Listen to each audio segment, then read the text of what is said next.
Well, good afternoon, everyone. The H1B Guy here. And today, the H1B Guy Live, August 3rd, 2022. Today, I'm going to cover more second lottery speculation, the impact of the H1B visa backlog, and taking your questions and comments. But before we get started, I'd like to ask you, if you haven't already, to please subscribe to the H1B Guy channel here on YouTube and like this video so that I can continue to produce more content like this for you. I also wanted to mention the H1B Guy offers a variety of consulting services. I help businesses and individuals solve complex work authorization issues in the recruitment process while bringing awareness to employment-based immigration benefits. If I can help you, please reach out. I'd love to hear how. You can book an appointment directly with me via the h1bguy.com.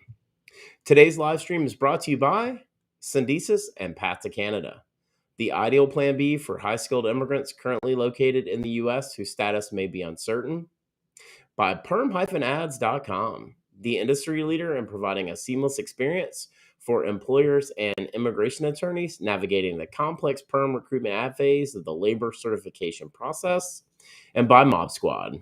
Are you a technology professional facing U.S. work visa related challenges?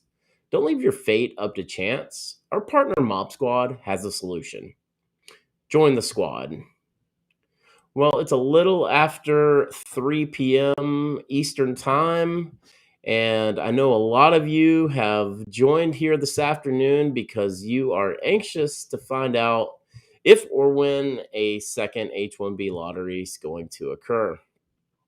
I do want to say that I appreciate everyone who's taken time to check out the second H1B lottery for fiscal year 2023, as well as those of you who checked out the live stream that I posted last Wednesday on July the 27th, 2022, where we talked about the possibility of a second lottery as well.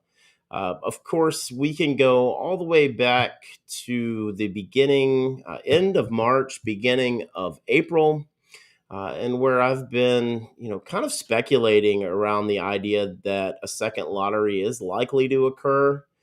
Even when the results came out that we had over 483,000 registrations, and subsequently USCIS selecting 127,000 plus names, of course, for 87,000 available H1B visas for fiscal year 2023. And so what that creates is a lot of demand. Demand meaning 350,000 plus registrations or names submitted by employers into the electronic portal who are anxiously awaiting the possibility of a second lottery being announced. For those of you who checked out that video that I posted back in early July, where I talked about the possibility of a second H1B lottery. The thing that I stated, and I've been on record, going back again, end of March, beginning of April, where I talked about, I think sometime between July 22nd, which is absolutely come and gone, and August 5th, which is really, 48 hours or so away. Of course, we can go back and look at some of the previous evidence. If we look at fiscal year 2021, where the second lottery was held on August the 14th. We can go back and look at July 28th of last year when the second lottery was held for fiscal year 2023. And that leads us to where we are currently, which is August 3rd, 2022. And the deadline of June 30th now is well over a month away. June 30th, or a month, prior.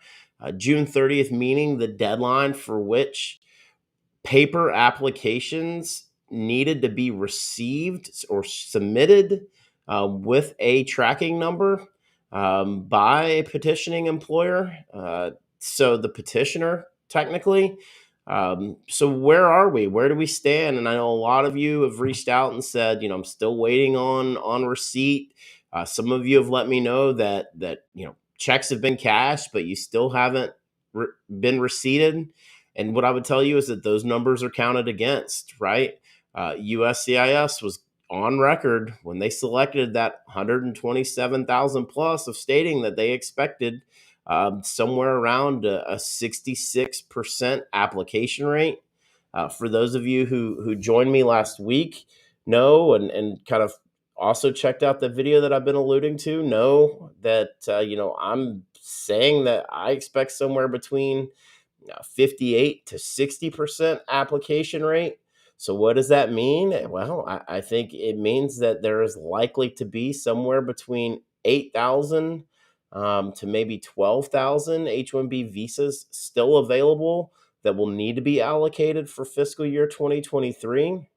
So that means that there is still a very high likelihood of a second H-1B lottery that could occur sometime coming up in the next few days. I've also heard some chatter and the possibility that it could possibly be pushed out another week. That's not me hedging my bets or anything. That's just me informing you that I'm hearing August 5th still possible. I've also heard some rumors of August 12th. And so what we do know is historically, we look at the second lotteries that have been held, the third lottery that was held, and they've occurred on Fridays with notifications going out on Fridays and even Saturdays to the petitioners or to their legal counsels. So let's go back and look at what that means. Well, that means that for those cases that have not been receipted, but maybe the checks have been cashed, what does that mean? Are they counted against the number? And my answer is yes. Most likely they are. They're counted against the number because we can go and look and see that 95 to 97% approval percentage for initial H-1B filings, initial meaning new lottery, new initial filings.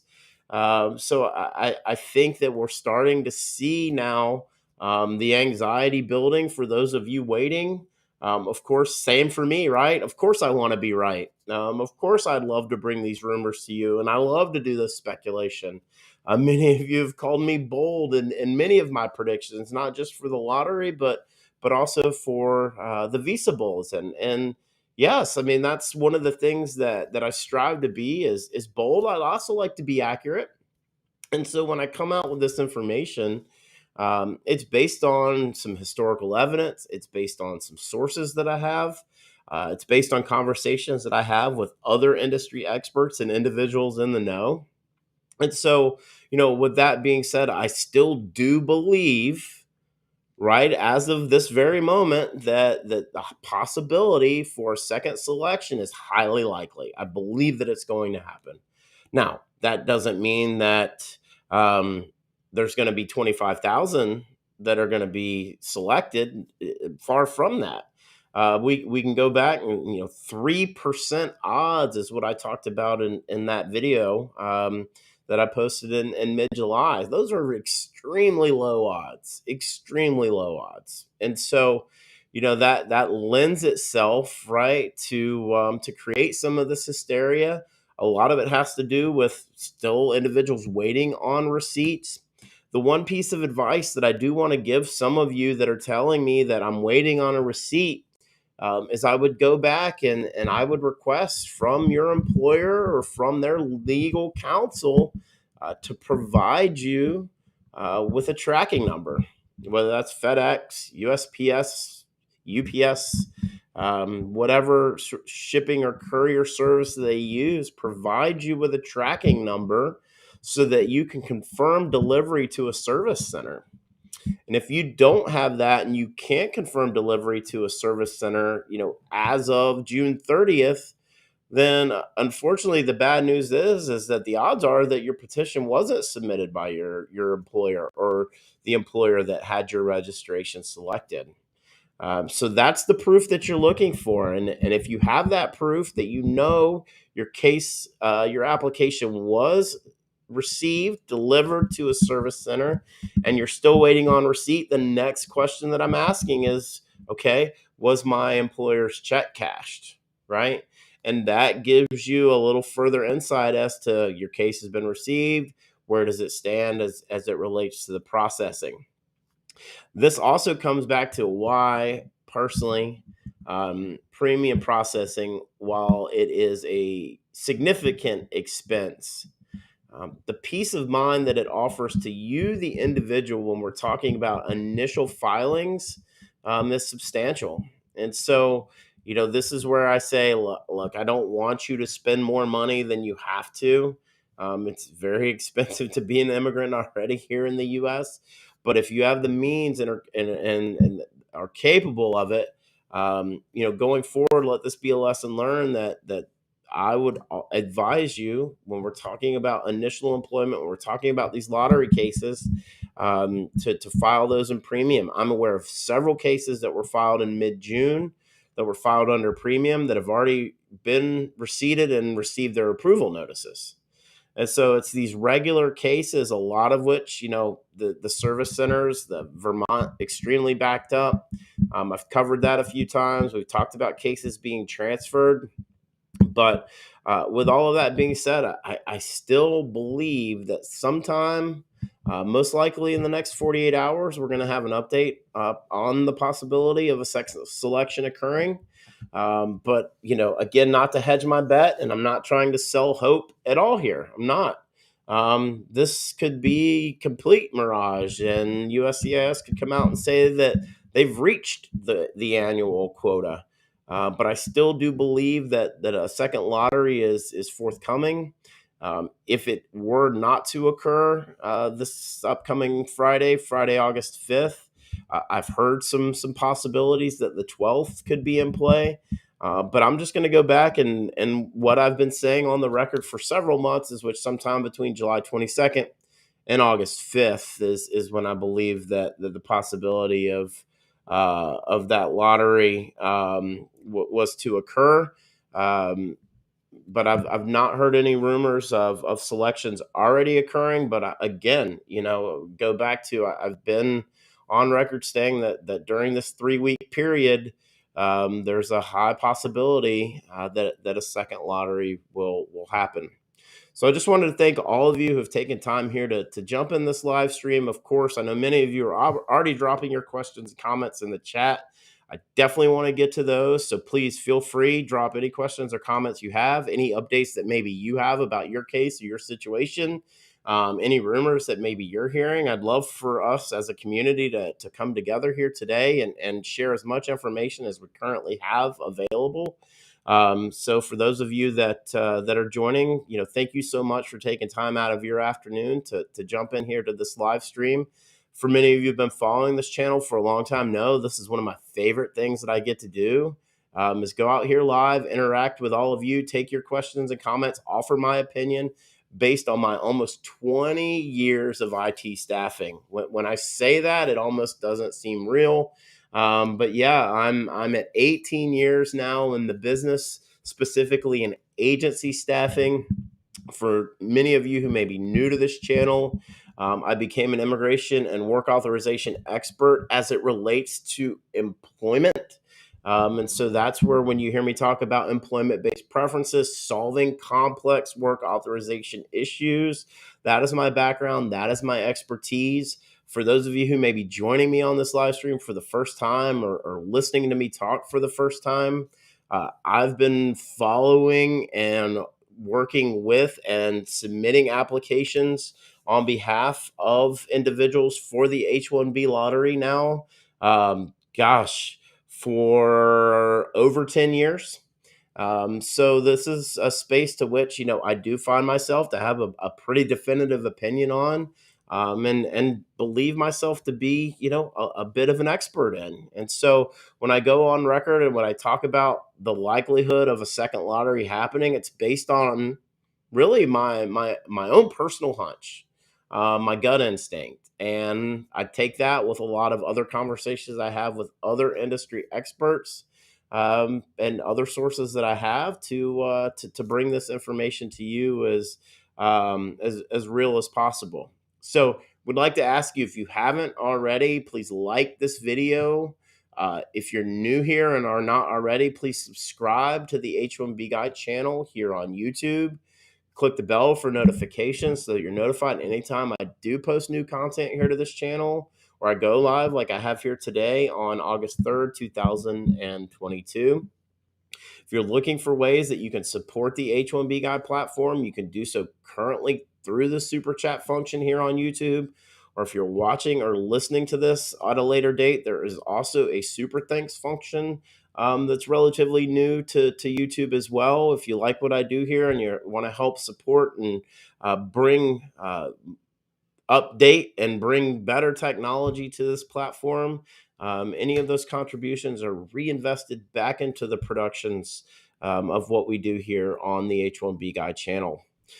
So with that being said, I wanted to talk about another topic that I think is very relevant, and it kind of correlates with this demand on the second H1B lottery. And that was an article that was pretty recently published in Vox. It was back on July 13th. And it was written by Miranda Dixon Lewinberg. And if some of you have seen this article, I'm just going to kind of give a little bit of a quick overview and add some color, and then we'll jump into the Q&A. But this article's titled America Has an Innovation Problem. And it says the H-1B visa backlog is making it worse. It starts out by talking about a survey that took place from 2008, data survey between 2008 and 2012. And it highlights that 25% of companies across the U.S. were founded by first-generation immigrants, and that some other research shows that immigrants are more likely than native-born U.S. citizens to register patents. Some more data that the article offers that I thought was very interesting is that it says, according to USCIS, there are about 580,000 foreign workers currently on H-1B visas, which is a small percentage of the U.S. workforce and overall immigrant population. But they are disproportionately concentrated in STEM, particularly computer-related occupations, often in fields where cutting-edge technologies are being developed. So I think I want to pause here, and I think what's really interesting was, I've seen this anywhere between 550 to 700,000, this number kind of fluctuating over the last few years. But 580,000 foreign workers currently in the U.S. on H-1B visa is interesting if you compare that to the 483,000 plus registrations that occurred for the H-1B lottery. The article then goes on to say, unfortunately, the H-1B process is falling increasingly out of date and badly failing to serve its original purpose of turning on the talent tap for top innovative companies. It then emphasizes that the shortfall is a policy problem. And while the U.S. has been, a desirable destination for young, highly educated foreign workers seeking their best career opportunities, we're now facing a longstanding shortage of skilled STEM workers, and U.S. companies and the overall U.S. economy stand to benefit. It also goes on to emphasize that the H-1B program was really intended to be a short-term guest worker visa program, where many skilled foreign professionals who wanted to permanently migrate and settle into the U.S. were supposed to transition onto an immigrant visa that offered a route to permanent residency, usually one of the employment-based visas as the next option. But when we look at the green card backlog, right, and I think the thing is here, this number continues to grow. We continue to see, a year ago, we were talking about 1 million. 6 months ago, we were talking about 1.2 million. Now it's stating that approximately 1.4 million H-1B workers are currently waiting in line to apply for permanent residency, even as their visas are tied to their current employer, primarily in tech, right, where we see a lot of job changes. But the unintended consequence of the current H-1B visa system, per this article, says that it's really created a massive success for offshore outsourcing companies, mainly based in India, whereas outsourcing companies can put in thousands of H-1B petitions for workers they consider to be interchangeable, mainly junior programmers, and profit by sending the applicants who win the lottery to the U.S. To work for U.S.-based agencies as contractors. And that's absolutely right. Like, we look at 483,000 plus registrations. We go on to count how many of those registrations are duplicates, and how many of those are from what we would call sub vendors, middlemen, outsourcing companies that are doing onshore business. And so the article closes out with, I think, some really good points, and it says there are some high profile examples of U.S. workers being laid off en masse and replaced by agency workers. A number of different economic data analysis shows that, although certainly not at all, little, if any, large scale negative effects on U.S. workers' job opportunities or wages. And we've covered this a good bit, right? The average wage for the H-1B employee now is over $100,000 annually. So there's a lot of different ideas that are being floated out. I covered some of the H-1B reform that is being speculated from the Biden administration starting as soon as September and then working its way into 2003. But really, the focus is about making the annual H-1B cap more flexible and responsive to current conditions. So flexible and responsive, i.e., increases, right? And takes into account that overall labor market demand for specific occupations. When I hear that, I think healthcare workers, nurses, doctors, right? But a more rigorous evaluation process would make sure that these slots are allocated to the most critical workers. There's also been the discussion of auctioning off kind of a pay for play, and also the discussion around a merit-based system, a points-based system similar to what they use in Canada. So as of right now, the article goes on to close out and says the foreign-born resident population in the U.S. is at an all-time high, with around 1 million new green cards granted each year, although most are family-sponsored rather than employer-sponsored. And according to a Gallup poll from 2021, the number of people in favor of increasing immigration has exceeded those who want to decrease it for the first time since Gallup began tracking attitudes towards immigration in the 1960s. So let me repeat that again. According to a Gallup poll data from 2021, the number of people in favor of increasing immigration has exceeded those who want to decrease it for the first time since Gallup began tracking attitudes towards immigration since the 1960s. So, wow, it's very interesting when we look at what this article is covering, and really kind of some of the points that it emphasized. I thought it was a really well written article. It covers information from pro-immigration. It covers some from some of the anti-immigration experts that are out there. And it has a little bit of everything in between. It talks about some of the reform, including the Eagle Act that's recently introduced in the Senate. So we're at a really interesting time and place right now when we look at demands at an all-time high for the H-1B visa, 483,000 plus registrations. As I've been talking about now over the course of several live streams, that $10 barrier to entry, I think is something that quite honestly, if we're looking at what are some changes that we can make to the current process, and I would say at a minimum raising that $10 non-refundable fee to at least 100. But as I've also speculated, do we look at raising it even higher, 500 to 1,000, and what would that do for the overall registration numbers? I think it would significantly reduce it, because what you have is a very low barrier to entry. Petitioners have minimal to lose, and beneficiaries can have as many employers as they want put their name in as a registration as they're capable of finding. And so, I think we're at this point now where really starting now as we move into the end of this fiscal year, beginning of fiscal year 2023, we're at a point where we've got midterm elections coming up starting in the beginning of November. There's going to be a lot of climate changes as it relates to the overall, majorities in both the House and the Senate. I think that there is a high possibility that we could see some significant H1B reform coming up. Again, in the next probably 3 to 5 years.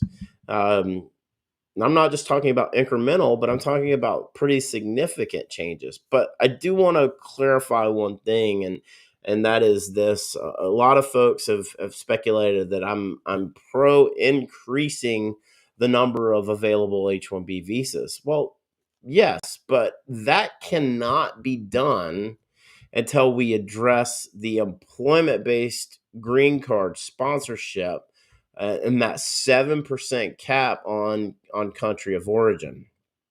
So you can't change one without the other. You can't do that. Otherwise, you're going to continue to grow the green card backlog that this article in Vox estimated now at 1.4 million individuals. I saw some other data out there talking about now the current wait time for an individual from India and EB2 is 84 years. It's pretty crazy. The numbers don't lie. There is no doubt about it. It is pretty crazy. So, with that being said, I just want to ask you again, if you haven't already, please like this video. Make sure you're subscribed to the H1B Guy channel here on YouTube.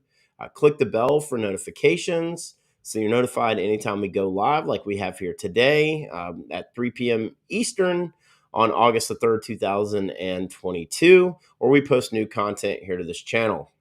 If you're looking for ways you can support the H1B Guy platform, you could do so currently through the super chat function here on YouTube, or if you're watching or listening to this at a later date, there is also a relatively new feature called Super Thanks. If you're listening to this or watching this on the H1B Guy podcast, would like to ask you if you wouldn't mind to leave us a rating. We really appreciate all of your support. I cannot do this without you. Thanks to everyone who's found me over the last several weeks. I know a lot of you are relatively new to this platform, and just very grateful for your support, your questions, and your words of encouragement. So what I want to do now is let's go ahead and jump into these questions and comments. I've got about 20 minutes. Want to try to get to as many of these as possible. So we're going to start out with Ravi. Ravi says, hi, what are the evidence needed to submit for name mismatch I-140 RFE from educational certificates? Last name and middle name is in initials versus I-140 beneficiary name, full expanded name. My guess is you may need to get a certified letter or possibly even a notarized letter from your educational institute that validates that that is the appropriate evidence on your certificates.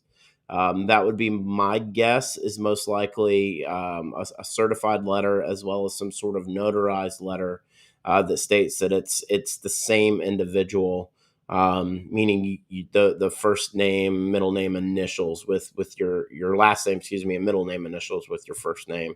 It's a great question. It just shows you how complex and detailed sometimes these things are, especially for foreign nationals whose names may be shortened, abbreviated, FNU, LNU, right? First name unknown, last name unknown. We see that on passports occasionally. Hey, Vapula, when will the second lottery happen? Again, anytime between now and this coming up Friday, but I've also heard some possibilities that it could be as late as August 12th. With the new numbers released as part of lawsuit, does your September prediction change? I've not seen that article, but I would love to listen or read it if you wouldn't mind sharing it. Prediction for EB3 India moving forward. This bulletin, yeah, I was really conservative with this, Abhijit. For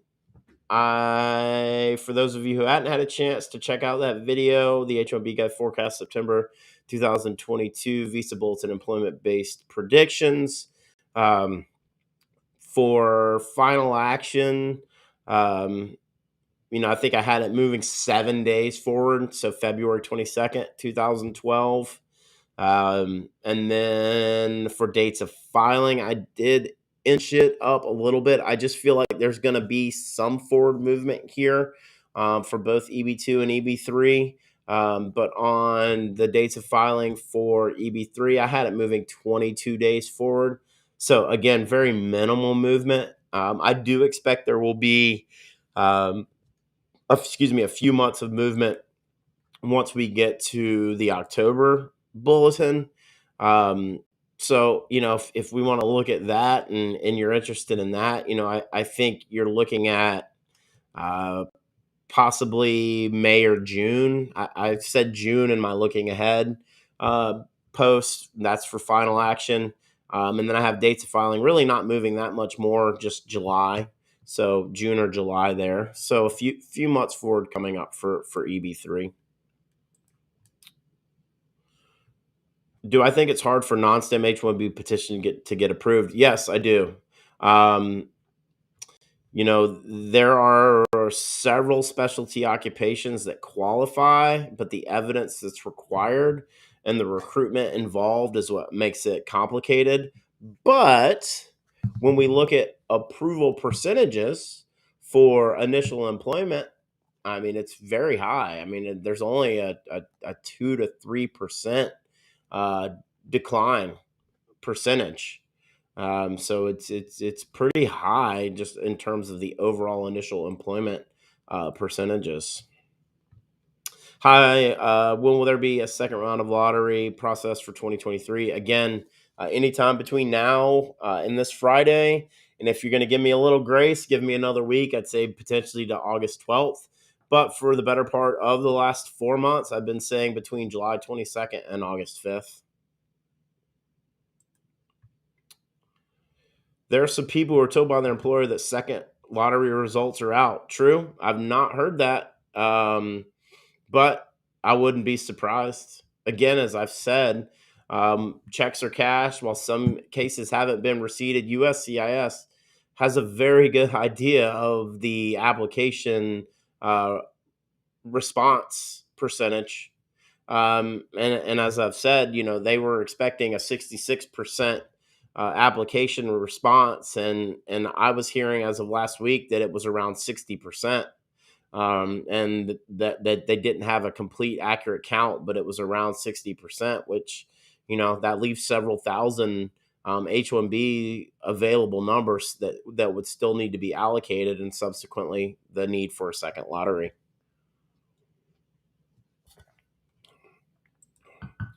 Hey Ramesh, thanks for joining me, man. Really appreciate your support.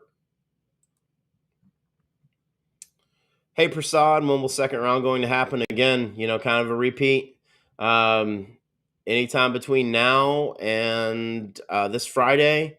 But if you'll give me some grace to say August 12th is still in play until we have final word, um, that's what I would say. Sometime between now and the next week and a half. Not looking to hedge my bet. I'll stick to my original prediction, which I've been saying for the better part of the last 4 months, between July 22nd and August 5th. Will Nebraska process I visa to be issued and abroad for IOE filing? I'm not sure if Nebraska does that. I know Nebraska and Texas have some very specific forms that they process. So I'm sorry, Vinod, I'm not 100% sure on that. Oh, you're asking about the I-129 to be issued abroad for IOE filing. Um, my understanding is that generally those cases are submitted abroad, sometimes Kentucky. So you'll have to look into that, but that case may need to be transferred or deferred to Kentucky, as they generally handle most of the abroad processing. Your Abiola says my H1B petition has been in actively reviewing for more than 3 months in a processing center that has a processing time of 2 months on USCIS site. Should I be concerned? Um, Always, right? Until you have an approval, there's always a variable or a percentage that there could be an issue. here's where I say, listen, everything I talk about on this channel is merely my opinion. I base that based on employer experience and serving as a liaison between legal and employees for on behalf of petitioners. So my best advice to you here is to ask either your employer or your immigration attorney to reach out to their USCIS liaison and see if they can get some clarification. But it could take, as much as 6 months for your case to be approved. And if we think about that, right, I mean, that's well after October 1. So what happens is if they do approve your case after October 1, it does become, there is some retro where it will move forward, meaning October 1 you wouldn't be counted against. But that's a good question. Keep me posted. Sorry that you're going through that. Hey, thank you. Appreciate you joining and your support. Hey, Reddy, how are you? What's the approval rate for this year? Yeah, I've been hearing about 97% on initial. It's really high if we think about it. And since the Biden administration has come over, and continuing employment, that's been anywhere between 6 to 8%, kind of varying. And initial employment's been, between 3 to 5% denial rates. So it's been really, really high. So it really is just a matter of, hey, you've got the appropriate evidence, you met the deadline, and now you just wait. And that's the anxiety part of it. And that's why, earlier, as I said, I always recommend, if you're capable and you have the financial means to do so, to ask your employer or the attorney to upgrade your case to premium processing and pay the fee.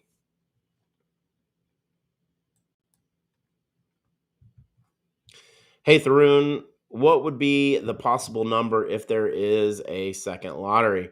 That is a great question. And I covered that in my video that I posted a few weeks ago. And so, what I basically said is that I'm estimating that there would be somewhere between a 58 to 60% overall application rate for fiscal year 2023's initial random selection that was held back in March. So if that were to be the case, we're looking at roughly anywhere between 8 to 11,000 H1Bs that would be remaining for fiscal year 2023. I'm not separating the 65,000 and the advanced degree 20,000 pool. I'm just literally lumping them all together and saying anywhere between 8 to 11,000. I believe is what would be possible, Tharoon. And again, that's like roughly a 3% odds for those 355,000 plus, 56,000 plus that are still remaining. So it's very low odds, unfortunately. But look, the interest is extremely high. There's no doubt about it. The interest is extremely high here.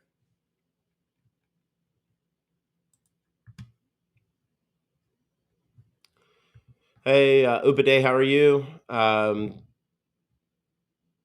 Really appreciate you joining me this live stream here this afternoon. Thanks for taking time out of your day.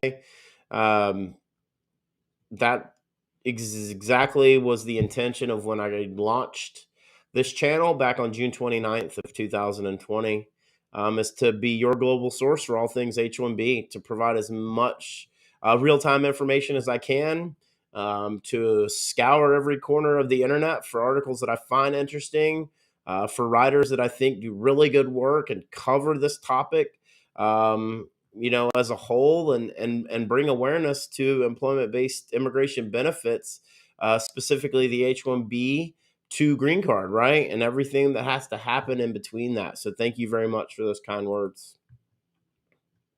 Vinay says, I have a question regarding lottery exempt H1B and GC. If a person is working at a higher research institute, the process for GC application is starting from scratch now. How long does it take? Great question.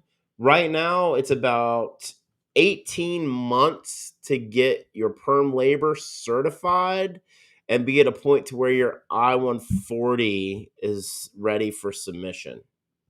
But lottery exempt, non-exempt, it really doesn't matter right now in terms of the overall processing. If you're looking really any category, EB1, EB2, EB3.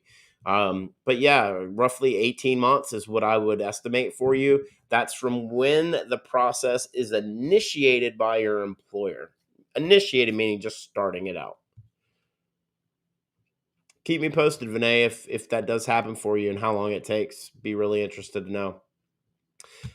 Hey, on Prakash, if COS from change of status from H1B to H4 is approved and someone wants to move back to H1B, can we get the H1B visa stamped outside the U.S. based on previous H1B petition if validity is not over and petition is not revoked? Yeah, I think that would be possible.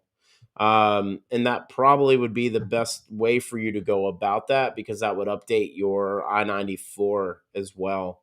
But I would absolutely check with your employer's immigration attorney or their in-house counsel just to be sure before you leave the U.S. If you're currently located in the U.S. Vinay's asking for kind of a continuation of his question on perm labor for I-140 and then further on to GC. Yeah, that 18 months that I was referring to is when you're at a point to where you're ready to file your I-140. Of course, I-140s can be upgraded to premium processing. If they're filed in regular processing, you're looking at roughly about 6 weeks for approval. Of course, premium, 10 plus business days.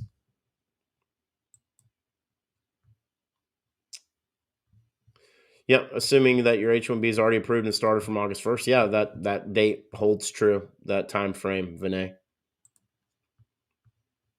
What is the Texas Service Center approximate processing time? I haven't seen it recently. I haven't looked at it, but I do know it was incredibly long. It was like 3 years the last time I saw it. And I've been quoted many times where I've said, if you want to know how immigrants feel about the Texas Service Center or the Vermont Service Center, merely go on to Google Maps and look at their rating on Google. I think it will speak for itself. It's very low, extremely low. So yeah, roughly 3+ years, I think, is what I've seen most recently. But I could be wrong. I don't have that directly in front of me. But I do know that this data is readily available. Hey AJ, how are you? I have an old H1B left, 7 days and no perm and no I-140. What's the best? Um, you only have 7 days remaining on your maximum stay. If I'm reading this correctly, the best thing that you could do here is you could do two things. One, um, you'd need to find an employer who'd be willing to submit perm labor certification, right? Sponsor your green card based on employment, right? And if you do that, 18 months, I-140 is approved, then you could have your H-1B extended. That may be an option for you. Another option, AJ, would be if you've been outside of the US for more than 12 consecutive months, you could always consider going back into the H-1B lottery at some point, maybe next year. And if awarded, just starting over with a fresh H. Gerard says, hello, sir. Will the second H-1B lottery be out? Yeah, as I said, really anytime between now and this Friday. But if you're allowing me to hedge my bet a little bit, even though I've been on the record for the past 4 months stating between July 22nd and August 5th, I've heard some rumors recently that it could be as late as next Friday. But also earlier in the chat, there were some rumors that the second lottery may have already occurred, that some employers were being notified. I don't know, and I have not verified whether that is accurate or not, just merely a rumor from the chat.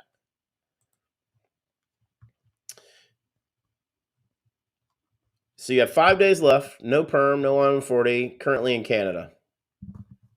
Again, kind of going back to what I said, if I'm you and you're working in Canada and you're maybe on GTS, you could almost have a permanent residency for Canada in the time that it would take you to wait out the 18 plus months, or the time it would take you to find an employer willing to sponsor you, and then that 18 plus months.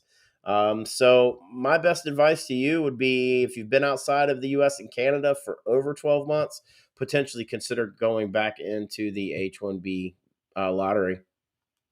Otherwise, you got to go through the perm labor process and then extend your H1B based on the approved I-140. Thanks, Argitu. Appreciate you joining me this afternoon. Tharun says, if there is X person who got selected first lottery with Y sponsor, and if the same person is sponsored by another Z sponsor, the second entry with Z sponsor will again be considered in the second draw. No, it will not. Once you are selected, if you were not submitted, you don't go back into the pool.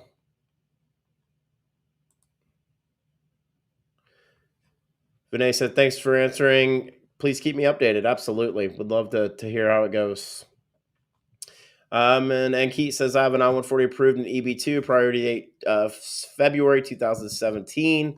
I'm on a cap exempt H1B 6+ years. Can I transfer to a company, or do I have to go through the lottery and wait till October to start working? Yeah, so you can do two things here. And Keith, you can transfer to another cap exempt employer, and they would need to go through that I-140 process for you, perm labor certification, I-140 approval process for you. Or you could go into the H1B lottery next year, next March 2023. But my concern is, I don't know, since you don't have time remaining, if that would work. This is where it gets a little complicated with exempt, non-exempt. I think you do have to have some time remaining um, for your exempt status to be awarded in the non-exempt status. So I don't think the lottery is a possibility for you. As of what I'm understanding, of course, I would advise you run this by your immigration attorney if you are considering this kind of move. But I don't think that you can go into the lottery if you've already reached your maximum state, even if you have an approved I-140. But there may be a gray area there where, if you are selected, it can be extended based on the previously approved I-140 and non-exempt. The other option that you have, you could leave the country for a year and then try to go into the lottery and go non-exempt. But I probably wouldn't advise you to do that. My advice would be, if you are concerned about the future of your current role, is to potentially look at finding another employer who qualifies for this cap exempt, who'd be willing to sponsor your perm labor. All right. Thank you, everyone, so much for your questions, and all of you who have joined me here this afternoon. Really just appreciate your continued support here in doing these live streams. Of course, I'll be monitoring the situation very closely. I expect all of you will let me know if or when you have an update, if you hear something, if this rumor is true about the second lottery's already been held and individuals have been notified. I would love to hear that. I don't have confirmation on that. That's just merely a rumor. JCP Ready, I'd love to hear about this lawsuit that showed some numbers. I'm not, maybe it's something I'm not already aware of. I'd love to see that information. So if you want to drop that article in the comments of the video once it posts out here to YouTube, that would be awesome if you could do that. Otherwise, the next 48 hours are going to be very interesting here for 350,000 plus individuals as to whether or not those 3% odds are like winning the $1 billion lottery that we recently just had here in the U.S. But again, I cannot thank all of you enough for taking time out of your afternoon to join this live stream. I just really appreciate your ongoing and continued support. I hope that you find value in my opinion and my musings here around the H1B visa and employment-based immigration benefits. I did want to remind everyone that today's live stream was brought to you by Syndesis and Path to Canada.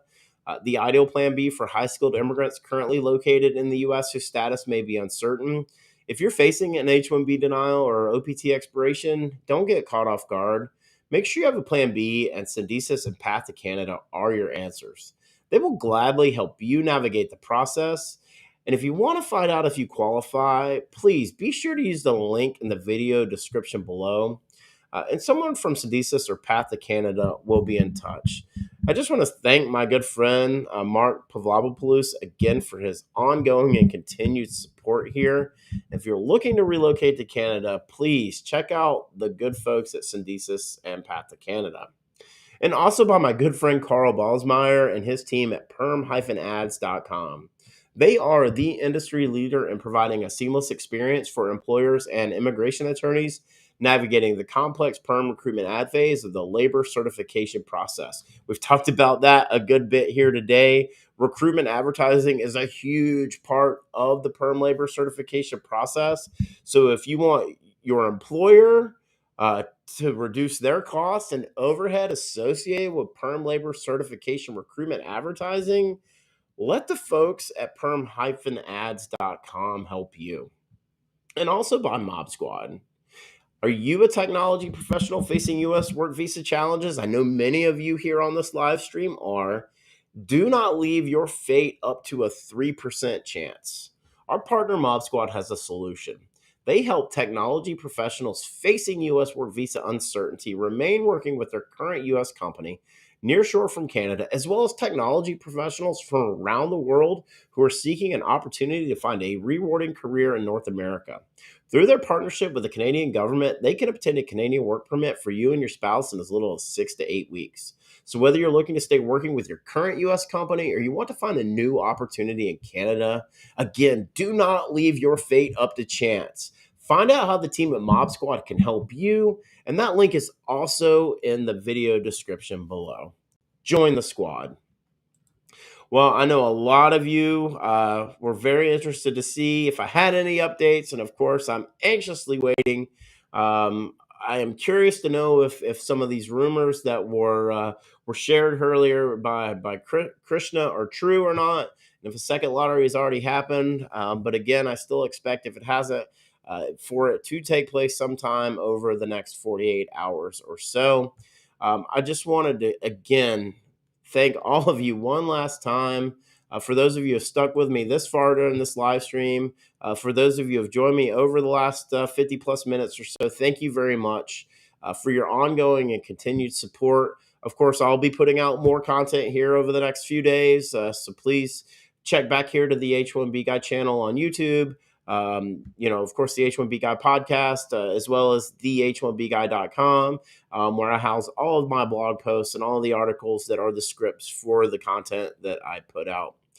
So if you've made it this far, I just want to say thank you so much for taking the time to watch my video and listen to my live stream here this afternoon. If you aren't following me on Twitter, please follow me on Twitter. You can follow me on Instagram, on Facebook. You can connect with me on LinkedIn. I'd love to connect with you on LinkedIn. I also have the H1B Guy channel on Telegram. Come join that community if you haven't already. So there are a handful of ways to engage with me further on social media. So please, all of those links are also in the description below. I'm Robert. I'm the H1B Guy, your global source for all things H1B.